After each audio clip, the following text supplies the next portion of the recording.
ಸಮಾಜದ ವಿದ್ಯಾರ್ಥಿಗಳು ಉತ್ತಮ ಅಂಕ ಗಳಿಸುವುದರ ಜೊತೆಗೆ ಕ್ರಿಯಾಶೀಲರಾಗಿ ಸದಾ ಉತ್ಸಾಹದಿಂದ ಇರಬೇಕು, ಹೊಸತನ್ನ ಕಲಿಯಬೇಕು, ಭಾರತೀಯ ಸಂಸ್ಕೃತಿಯನ್ನ ಅನುಸರಿಸಬೇಕು ಎಂದು ನಿವೃತ್ತ ಪಶುವೈದ್ಯಾಧಿಕಾರಿ ಡಾಕ್ಟರ್ ಸುಬ್ರಾಯ್ ಎಂ ನಾಯ್ಕ್ ವಿದ್ಯಾರ್ಥಿಗಳಿಗೆ ಸಲಹೆ ನೀಡಿದರು.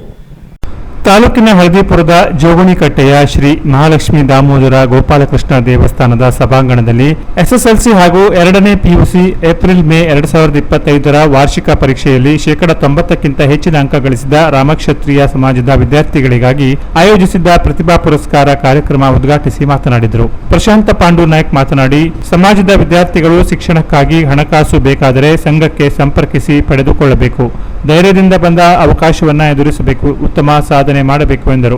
90%ಕ್ಕಿಂತ ಹೆಚ್ಚಿನ ಅಂಕ ಗಳಿಸಿದ ಎಸ್ಎಸ್ಎಲ್ಸಿ 53 ವಿದ್ಯಾರ್ಥಿಗಳಿಗೆ ಹಾಗೂ ಪಿಯುಸಿಯ 20 ವಿದ್ಯಾರ್ಥಿಗಳಿಗೆ ಪುರಸ್ಕರಿಸಲಾಯಿತು. ನೌಕರರ ಸಂಘದ ಅಧ್ಯಕ್ಷ ಸುರೇಶ್ ನಾಯ್ಕ್ ಮಂಕಿ, ಹೊನ್ನಾವರ ಲಕ್ಷ್ಮೀನಾರಾಯಣ ದೇವಸ್ಥಾನದ ಅಧ್ಯಕ್ಷ ಮೋಹನ್ ಸಾಲೆಯಿತ್ತಲ, ಹಳದಿಪುರ ಮಹಾಲಕ್ಷ್ಮಿ ದೇವಸ್ಥಾನದ ಮೊಕ್ತೇಸರ ಜಿಸಿ ನಾಯ್ಕ್, ದಾಮೋದರ ನಾಯ್ಕ್, ಸಂಘದ ಉಪಾಧ್ಯಕ್ಷ ಸತೀಶ್ ನಾಯ್ಕ್ ಕುಮಟಾ, ಪರಮೇಶ್ವರ್ ಕೆ ನಾಯ್ಕ್ ಇದ್ದರು. ಸೀತಾರಾಮ್ ಗಣಪತಿ ನಾಯ್ಕ್ ಹಳದಿಪುರ ಪ್ರಾರ್ಥಿಸಿದರು. ಸಂಘದ ಪ್ರಧಾನ ಕಾರ್ಯದರ್ಶಿ ಆನಂದ್ ವೈ ನಾಯ್ಕ್ ಪ್ರಾಸ್ತಾವಿಕವಾಗಿ ಮಾತನಾಡಿ ಸ್ವಾಗತಿಸಿದರು. ರೂಪಾ ಆನಂದ್ ನಾಯ್ಕ್ ಮಂಕಿ ನಿರೂಪಿಸಿದರು. Canara plus news, Honnavar.